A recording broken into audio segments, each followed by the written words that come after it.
welcome to episode 8 of the Indie Music Podcast, hosted by Alex and Beth from alexrainbirdMusic. We hope you're having a great week so far, and thanks so much for joining us today. If you've listened before, you'll know pretty much how this works. So we're back with another artist interview and a live performance as well, if you stick around to the end. And if you also like to support what we do, you can find us on patreon.com/alexrainbirdmusic. And you can find all our podcasts on video and loads more exclusive content as well. Yeah, this evening we are so honoured and excited to be speaking with one of our favourite UK singer-songwriters. He's done some incredible things in his music career so far that I'm sure we're going to speak about tonight. Yeah. If you've listened to our playlist for a while, you may recognise his songs Willow Tree and Collide, and recently we've shared Everything's Waiting for You and Soak Up. Please welcome Tom Speight. Hey guys, thank you so much for having me on. Yeah, of course. How are you doing? I'm really good actually. I'm just I'm in a canteen of a recording studio, but I've been pretty busy kind of writing a lot of new material, and obviously I've got the kind of second album coming out in September, but I'm steaming on and doing a third album, so that's why I'm in the studio at the minute. But it feels really good to kind of be busy making music and just keeping busy, really. Yeah, definitely. I bet. Third album, that's an early exclusive on the podcast. That's exciting. Yeah. I shouldn't be probably saying that, but yeah, it's like, I think just, obviously with the state of play at the minute with live gigs kind of up in the air, really, I think I just wanted to have something to focus on. What better way than kind of just getting stuck into new music, really. Yeah. So for the people who are listening to start, do you want to give a brief summary of who you are, where you're based and that kind of thing? Yeah, sure. So I've been doing music for, God, it feels like eternity. But I released my first song about 5 years ago, which was a song called Little Love. And I suppose I kind of started out as kind of like a kind of folky acoustic thing. And it was produced by a guy called Chris Bond, who is probably most known for doing stuff like Ben Howard. So it's very much of that similar kind of ilk. Yeah. And then it's kind of, I just haven't taken my foot off the gas with kind of, just writing and recording, releasing music over the last 5 years. I did my first album in 2019, which was called Collide, which you guys obviously supported, which was amazing. And then obviously I'm on to a second record, and I'm based in London, but I would say I'm quite like without sounding like an egomaniac, like an international kind of thing. In the sense of like, we're not just like a UK based artist, we do tour the world. Like we've been to like Brazil, America, Mexico, like all over Europe. So it's just like a magical thing that I get to do this as a job, really. And I'm just excited for the second record and for you guys to hopefully carry on supporting it. Of course, yeah. Yeah. Amazing. So just to start off with, could you tell us how like you initially got into music and how it like slowly became your career? Sure, yeah. So I suppose my first introduction to music was like, do you remember like Now 30? Yes, had so many of them. You collected them? Like, I collected them. Now 32 or 3, one of those. I'm showing my age here probably. But it was like Oasis, Radiohead, all of that kind of Britpop sound kind of thing. Yeah. Mixed in with like Spice Girls and all that kind of stuff. And I obviously was like, 8 years old or something, 9 or 10 years old, and I didn't really, I didn't know anything about, what was cool or not, but I was just drawn to, like Oasis Live Forever. I think that was like the first song I kind of fell in love with. And, I didn't know anything about them as a band. I just thought whatever I was listening to was like, it just, I don't know, it just did something for me, really. Yeah. And then I kind of just really just loved music. My favorite thing was just going to HMV on a weekend and just, R.I.P. browsing. HMV. Oh, There's some going still, but yeah, there's not many left. There's not many I left. think we're doing some like in-store signings at HMV. So 8-year-old me's like always. Oh, that's amazing. Like always a exciting thing. But and then I just carried on just loving music, and I think I picked up my first guitar at like 11 and was writing very like sad, depressing songs. I remember my mum was like, "Oh, they sound like Leonard Cohen." I didn't know who Leonard Cohen was, and I obviously later found out that is, for 11-year-olds to be writing sad, depressing songs like that's very telling. But and then I just started an indie band, a string of awful indie bands. Trilby hats, string vests, all of that. very much consumed by what music was happening at the time. Yeah. And then I suppose I went to university, and I kind of had to gain confidence to kind of think, actually, no, maybe I can do this on my own. And just I suppose it took a long time for that to get to that stage. And I was scouted by Keane, Somewhere Only We Know and all that kind of stuff. Yeah, they're one of my favourites, Keane, actually. yeah. I absolutely love Keane. And, I owe a lot to them, because they kind of, I suppose, just gave me a bit of an introduction to like the music industry, and just, I had my first manager through that. And it's just been a very like long journey to kind of get to this point where I suppose being like a full-time musician, really. I think in some ways it's pretty good, because I don't take it for granted, and I like, I can really like, I feel like I'm ready to, to make album 3 or album 2 and album 1 and all that kind of stuff. I feel it doesn't freak me out. Whereas I think maybe if I was like 19, 20, it would freak me out a bit, the pressure of it all. Yeah, so, definitely. That's kind of my story, I think. It's just so cool that it was Keane. But yeah, no, they're all great. I've been really lucky with, like, I suppose, like, people supporting my music, like whether it be Tom Odell or Travis or Snow Patrol or Bastille, like very, like, musicians. They're just, I've been really lucky with like people saying nice things, or like, supporting me and let me go on tour with them, or let me use their recording studio, or guest them on a track and stuff like that. So yeah, I feel very fortunate, really. Yeah. Yeah, well, you deserve it, don't you? Yeah, you can tell just listening to your music, how much of a talent you are, and Oh, thanks, really. I'll pay you later. I'll pay you later for saying that. Yeah, thanks for that. Yeah, awesome. Back in February 2017, one of our first theme playlists, it was called Tender Love, we made it for Valentine's Day, and that was actually the first time we shared your music. It was a song, Willow Tree.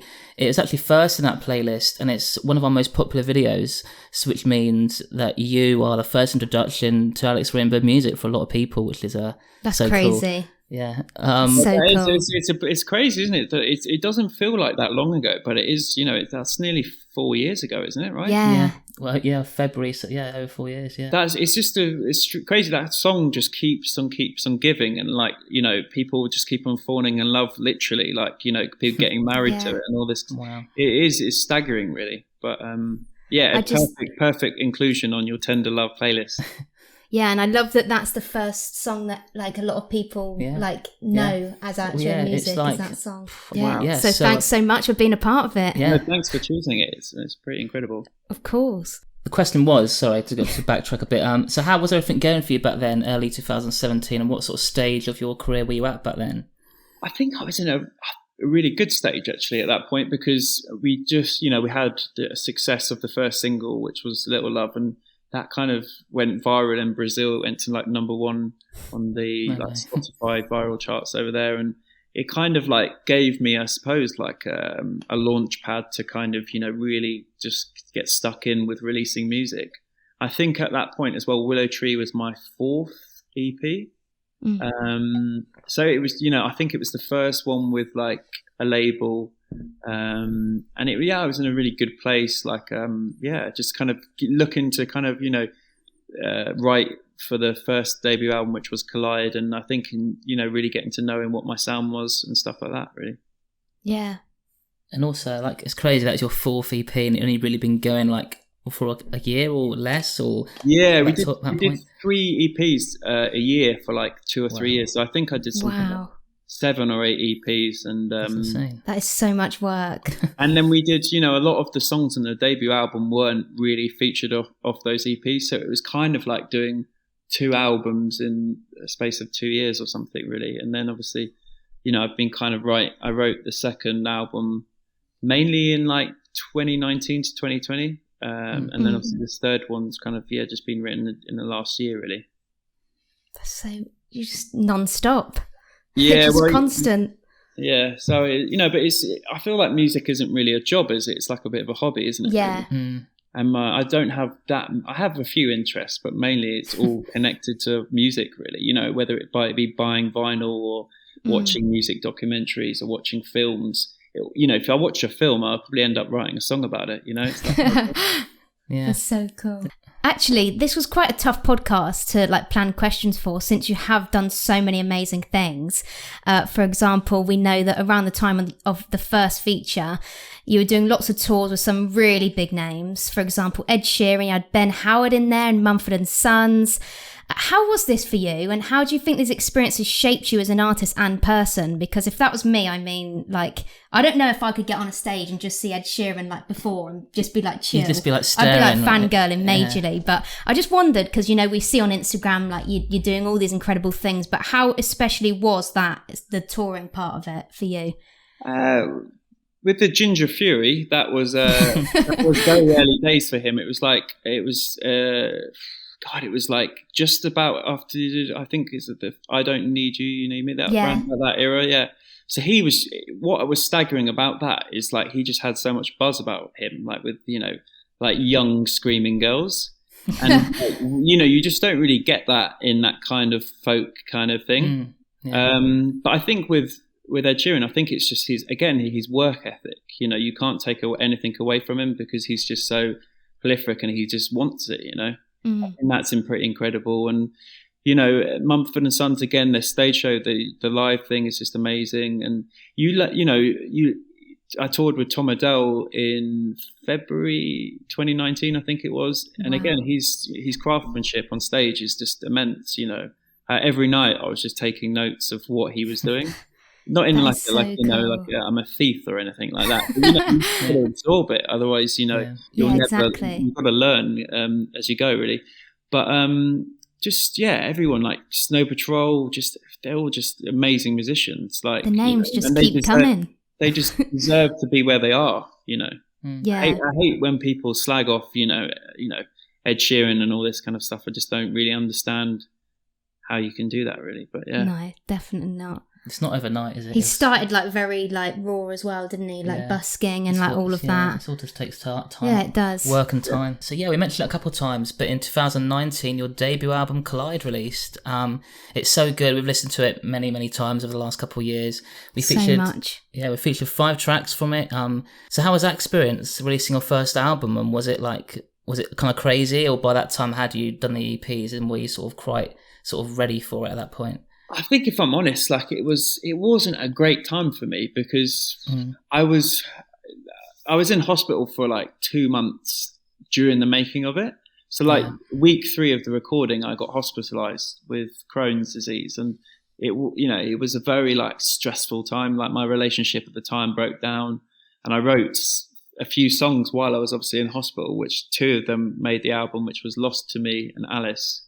Is the day I got out of hospital, I wrote that one. But so it wasn't, I wouldn't say it was like an easy process. You know, I think kind of coming out of that hospital experience kind of just taught me to kind of, you know, I suppose just like realize that life is, being alive is such a magical thing. And it might sound like, you know, kind of hippie and all that kind of stuff. But I think once you're in hospital for like 2 months and you've got a cannula in your arm, honestly, it's grim. And then you kind of, you know, you go out and tour the world. You go to places like Brazil, Mexico, and you all got these wild experiences. It's like, it makes you feel very like, just happy to be alive. Which is the influence of the second record, which is, you know, there's not a breakup song on there. It's all about basically living life to the full. All the titles suggest that. Everything's waiting for you. Feel the night. Soak up. Shine with me. Like they're all just about basically like living life to the full and just making the most of it. Which, you know, it's kind of strange, obviously, with the zeitgeist moment of what's happening now. You've got people, you know, being locked in for the last year and a half, and hopefully it will kind of, you know, connect and resonate with them of like, you know, realizing actually life kind of can take it for granted and not realize how beautiful this world can be, really. Definitely, I think it's made a lot of people realize in COVID times. But I'm sorry you had to go through that as well. I mean, it's just awful. I think, you know, and you actually got an album out as well. Yeah, these things do make you stronger, and I think, you know, I wouldn't be making the music I am, or probably the person I am today, without something like Crohn's disease. So I don't see it as like a hindrance, but I just think it's just part of who I am, really. Yeah, well, as you said, in some ways it has timed quite nicely, because Everything's Waiting for You, like that theme is what, like we're finally like scraping our way out of lockdown and we're emerging again to the world. That was a pure accident. That wasn't like, you know, written about lockdown. I was, you know, I don't really want to write a lockdown record about people being trapped indoors or anything like that. No. It was just, you know, it was just a coincidence. You know, I think songs can mean anything to anyone really, depending on how you feel. Yeah, absolutely. Yeah, it actually seems that your career blossomed from here. From that point on. From that point, with a lot of like major radio appearances, tours around the world, which you've kind of mentioned, and even like live performances and placements on TV. And it's so funny because I'm just like sat there watching Love Island. We literally messaged you last night about this. Yeah, I've messaged you before about it and I freak out and we're like, oh, Tom's on TV. And last night it was like 4 minutes, like like a really long time. Song. I made a cup of tea while it was on. I was just still waiting for it to I was like, I was still on when I came back and it was brewing. But it's crazy. It is crazy. That way, you know, it never gets old. You know, I called my best mate who I co-wrote and produced Soak Up with, and we were just like, "Come on, keep playing it, keep playing." Well, we were like that as well. So I can't imagine what you were like. Soak Up one, they did a reprise of it. It came back, and I was like, I was just like, you know, you know, people, major labels and all that kind of stuff. They, you know, it's amazing that live, like shows like Love Island support independent music really, because you know, amazing. If you're on a major label, they would kill for 3 or 4 minutes on the end of a Love Island, you know.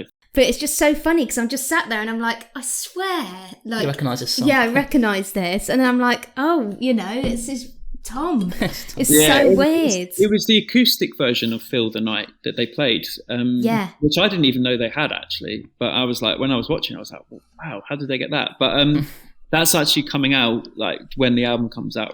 Yeah, and I guarantee, like, if you're listening and you've been watching Love Island this year, you would have heard Tom on there. Many times. Definitely. I need to work on my 6-pack when they invite me out to play on it, you know. You'll be performing it next year, probably, in the villa. Yeah, I'll be on there. But no, that'd be awesome. I actually did strangely did a reality show before. I did The Bachelor in Germany, yes. But it was filmed in Mexico. So it was such a strange but great experience. Like I was playing cool. Like Collide while these couple were like kind of like snogging on the sofa. That's a life goal right there. It was weird, man, but it was great. It's a great experience. But yeah, it is a great like opportunity as well. Especially like the radio. Am I right in saying you've been on Radio 2? We had 7 playlisted records in a row on Radio 2, which is again crazy for like, you know, not a major label artist. You know, it's not like a huge operation, you know? Yeah. So, but yeah, crazy stuff really. It's, you know, that doesn't get old to hear your songs on the radio at all. And you've been like interviewed as well, haven't you? Like on the radio. Yeah, we did like Graham Norton, Joe Wiley, Michael Ball, and you know, I love like Graham Norton and Joe Wiley. So like, casual. They're just like, you know, they're kind of heroes of mine. You know, I remember watching Joe Wiley when I was like a kid at Glastonbury, and Graham Norton. I absolutely love his show. Oh, I love him. He's like, and he's off camera. He's kind of what he is on camera. He's just hilarious and just lovely and warm. Yeah, I just wanted to ask about that because it's just crazy the things that you've been up to. Isn't it? Yeah. Well, hopefully, you know, it'd be nice when the gigs kind of come back and we can get stuck in there and get sweaty again in some rooms and stuff and all that vibe. Definitely. And that actually ties in perfectly with the next thing we've got. Yeah, so we haven't actually spoken to that many artists that have literally toured all over the world. As you said, you've done UK, Ireland, Europe, US, Canada, and Brazil, and all these other places, which is insane. Just a quick little sneaky plug. You've got a UK tour planned for next year, and there's still tickets available. We checked last night. Hopefully they're available when this podcast comes out, so you can, if you're listening, grab a ticket. It's sold out. It's sold out, yeah. Love Island, it's all yeah. So yeah, I guess we talked about this quite a lot, but is there anything else to mention about touring, and do you have a favourite country or favourite sort of venue around the world to play in? Well, I think we're just waiting. As soon as things open up and things are safe, we'll be hitting up just everywhere. You know, I'd love to go to Australia, Japan. I haven't been there before, but we'll definitely be going back to Brazil, America, Europe again. And hopefully we'll do, you know, 2 tours next year of the UK. We'll do one in February, and then hopefully, you know, if that all goes well, we'll do one at the end of the year again. But, you know, I do miss gigging. It's a great thing to hear people, you know, sing your songs back and all that kind of stuff. And I think it's kind of a different thing, my live show, to what I am on record. It's a lot more just, having it. I'm channeling my inner Liam Gallagher sometimes. But it's good fun. I love that. We've definitely got to see you live as well. The London date is February the 11th, and it's kind of very close to Valentine's Day. So maybe you could use it as like a nice little date night. Yeah, that's a good idea. So no, it's going to be good when hopefully we need the C word to go away, don't we? So yeah, but I mean, onto your new songs now. Okay. We featured your singles Everything's Waiting for You and Soak Up on our channel this year, and your track Feel the Night, which I've got to say might be my favourite. I think it could be my favourite so far, like off the album. No way. We actually haven't stopped listening to it. You're saying that. We haven't stopped. You're like, oh, it's that thing of the newest song being your favourite, I think. But no, I don't know. It's it's really difficult to like choose favourite songs, isn't it? Because it's like choosing your favourite children, which some people can do. But it just feels good to be putting out music and just be talking about it, Because for the first 5 months of the lockdown, I was like, it was grim.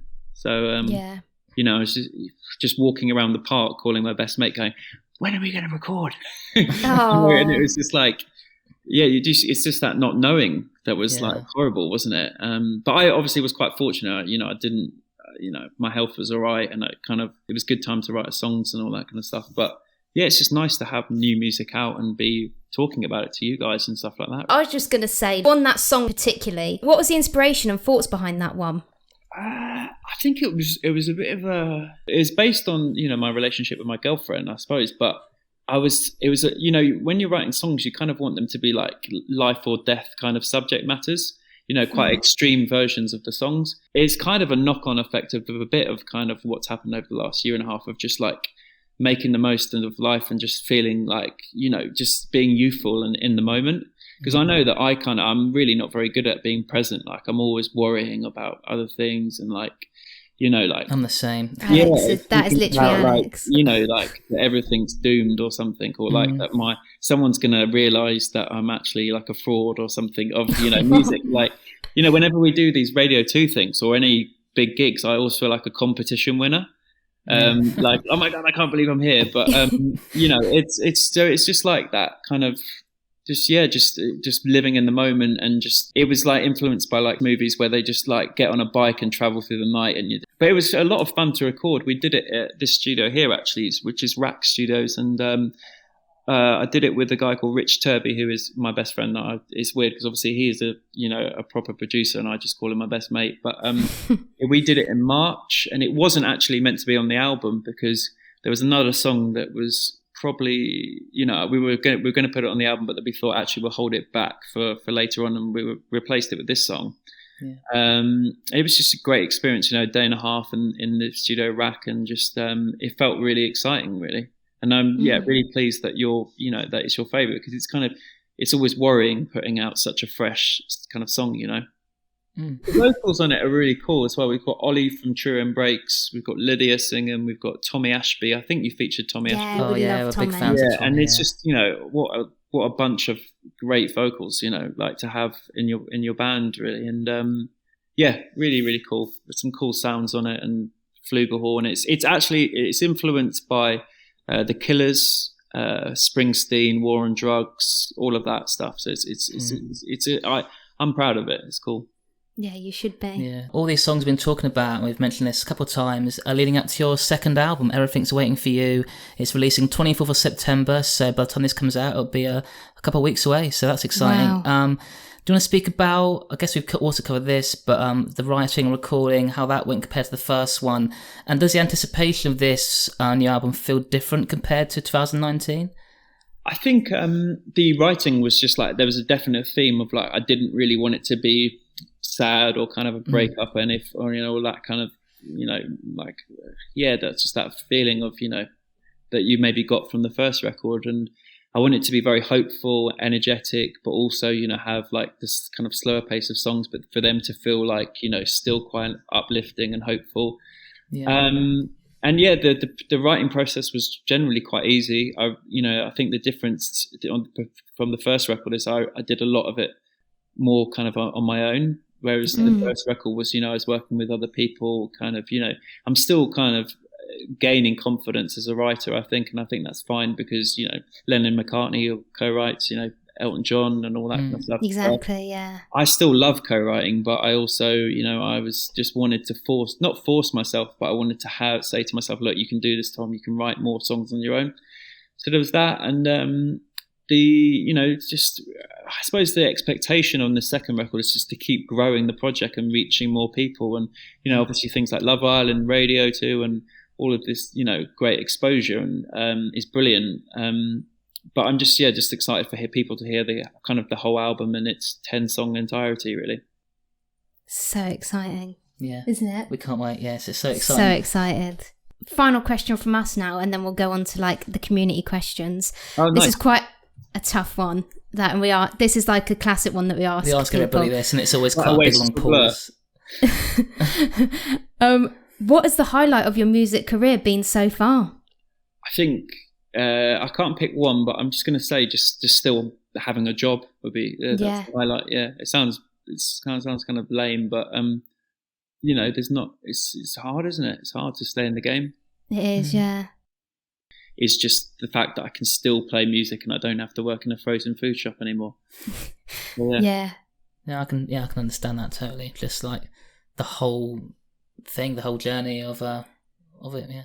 You made it. You're here. Well, I don't know about that, but it's funny as well. Yeah, people come to your gigs and they're like, "Oh, we'll sign this when you're famous." I'm like, where else would you go and go into someone else's workplace and be like, yeah, we'll sign it when you're good at your job, kind of thing, or something. Yeah, exactly. But it is just making it is doing music full time. That is it. Ed Sheeran obviously is this Ginger Fury, huge artist, number one artist everywhere. But that's a very small proportion of musicians that can reach that level of success. And I think the success is just making albums and continue to make albums and be happy with it and be proud and all that. Yeah, completely agree. On to the community questions. We always ask people that follow us on Instagram and our Discord server if they have any questions for our podcast guests. And as usual, we've got a bunch of great questions. Do you want to start? Yeah, I'll go first. You go first. So the Blurred Pixel from Instagram said, what is your biggest inspiration in life? God, that's a hard one, isn't it? I suppose just life in general. I know that sounds lame, but just, I can't pin it on one thing, but it's just human relationships, the relationships you have with another human is life, isn't it, really? So yeah, that and just seeing, traveling and all that kind of stuff is just enriches your songs, I think. Yeah. These answers are amazing, aren't they? He's on the ball. Blowing he's us away. Them. Yeah. So Jenny Kern Music. She said, what's your favourite memory from a show? God, that's a good one. We played to 400 people in Brazil, in Sao Paulo, and they all made their own T-shirts and banners, and I pretty much hugged every single one of them after the gig. It was like a Corona nightmare, but pre-COVID. Yeah, I was just like licking them or something. That was probably my favourite memory, just because I'm from London. And, again, that competition winner feeling never leaves me. So the fact that there was like 400 people singing the songs in Brazil is staggering to me. That is so cute. What was the T-shirt then? They made their own T-shirt? Like put lyrics to songs on T-shirts. Oh. And some people did a drawing of my face that didn't really look like me. But that is cute, Don't tell them that. That is very cute. It did look like you a little bit. I'm sure. It was amazing. It was like Picasso. No, probably was like Picasso, doesn't it? Like, but yeah, just banners and just they're so lovely, smiley, and they just look like they're having an amazing time. That's just what you want, isn't it? Really? Yeah, definitely. That's all you want, really, from a show, isn't it? Yeah. Claire from Instagram asked, what advice do you have for any singer-songwriters who are just starting out in the industry? I think it's a pretty difficult time at the minute, obviously, with people starting out, which is just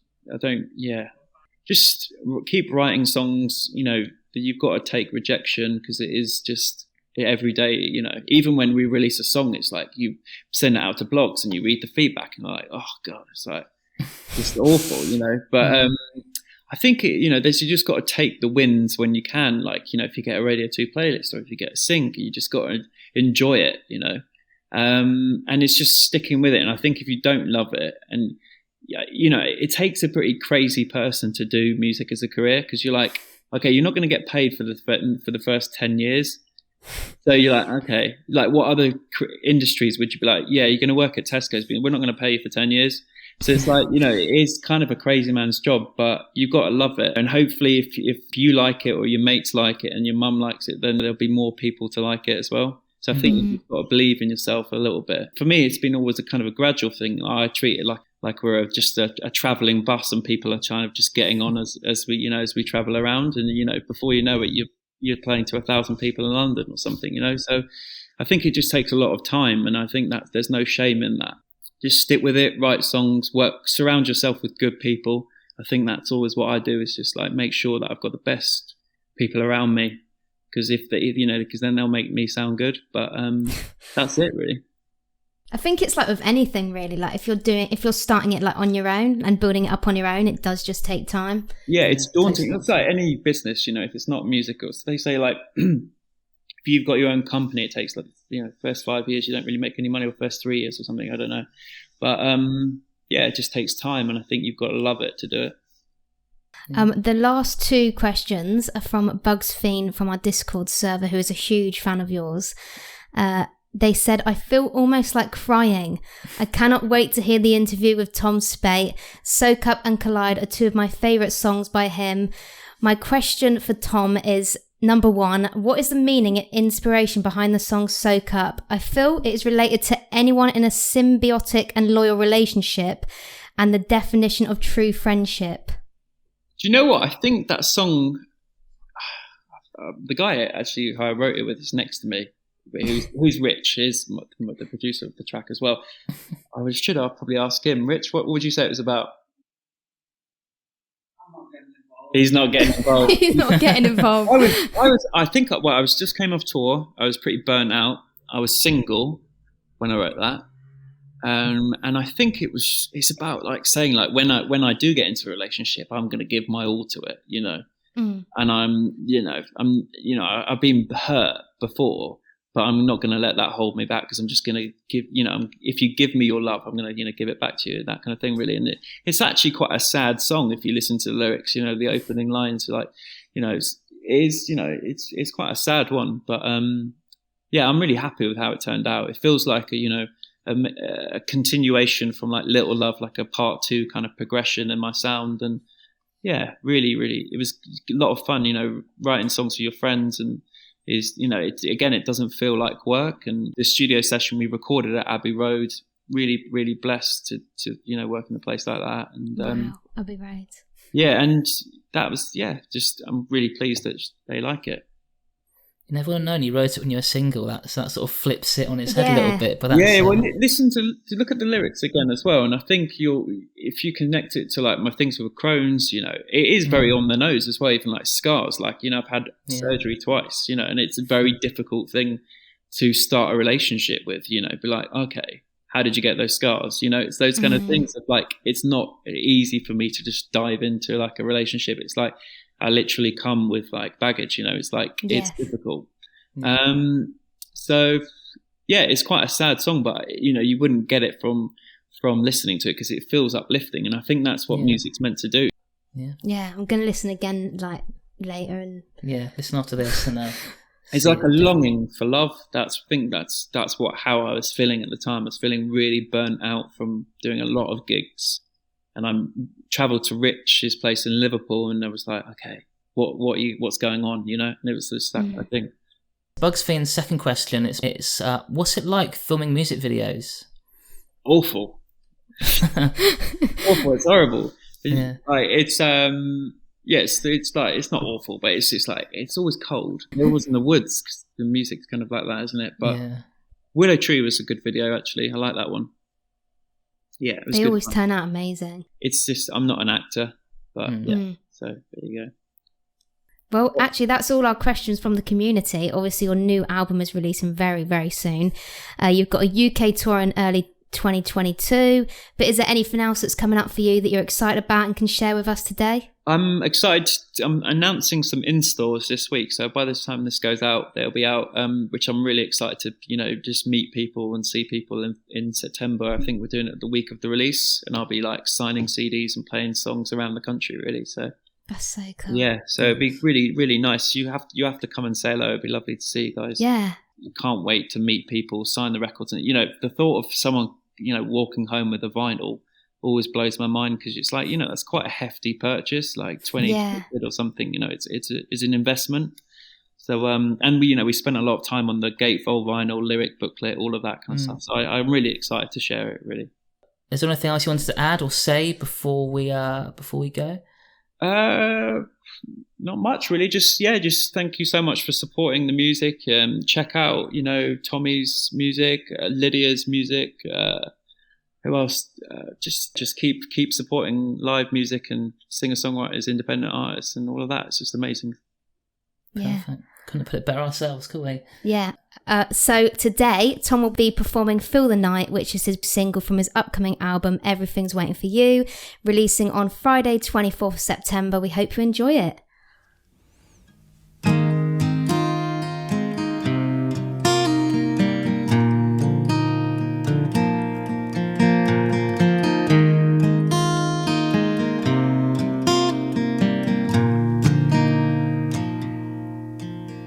When you smile at me, electricity is running through my bones, feels just like home. I don't feel so alone. I don't feel so anxious and weak.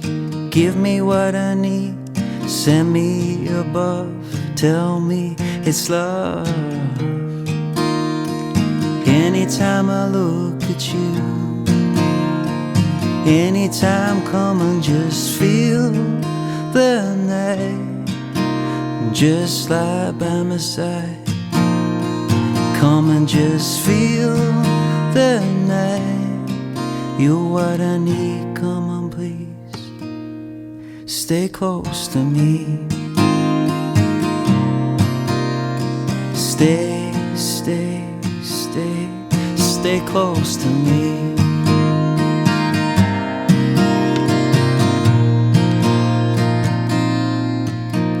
As the sun goes down at the edge of the town, we're taking on the night, put your heart on the line.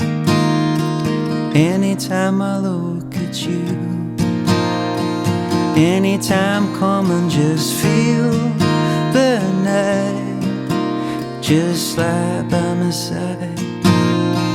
Come and just feel the night. You're what I need, come on please, stay close to me. Stay, stay, stay, stay close to me.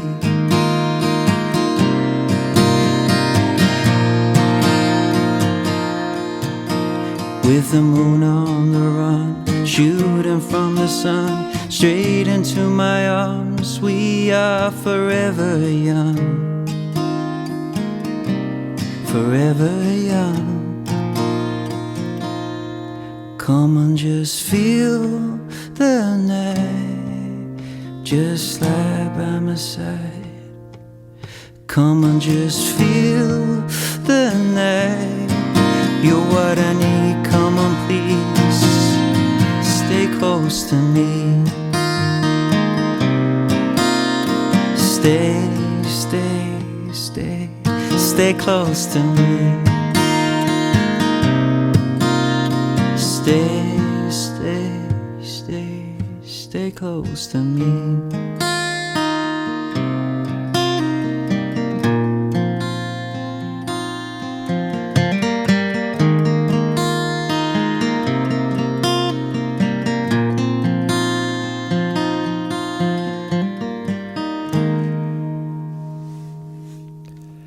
Thank you so much for joining us, Tom. Thank you. It's been such a pleasure. It's been such a pleasure talking thanks, to guys. you. Thanks for so much for your time and for asking me to do this. It's been lovely.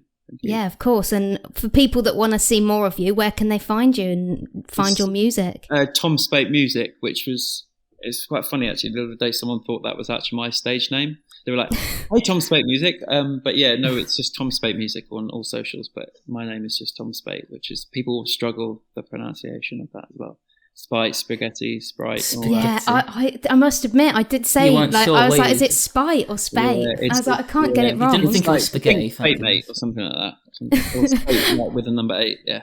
Yeah. I actually went on an interview. I think it was like Paul O'Grady, and he said it, and I was like, okay. Because it's not something you say out loud, is it? Yeah. Until you hear I was going to attempt my Scouse accent, and I'm not going to do it. Better not. Yeah. Yeah, so thank you so much for listening, and if you're watching the video version on Patreon, a huge thank you for supporting us there as well. If you enjoyed the episode, don't forget to subscribe wherever you're listening so you don't miss a future one. Make sure to follow us on Instagram, alexrainbirdMusic, and join our Discord server, where we always announce our next podcast guest first, and you can ask some questions and for loads more exclusive content as well. Yeah, another episode with an independent artist and performance will be coming in a few weeks, but all that's left to say is thanks so much. Thank you.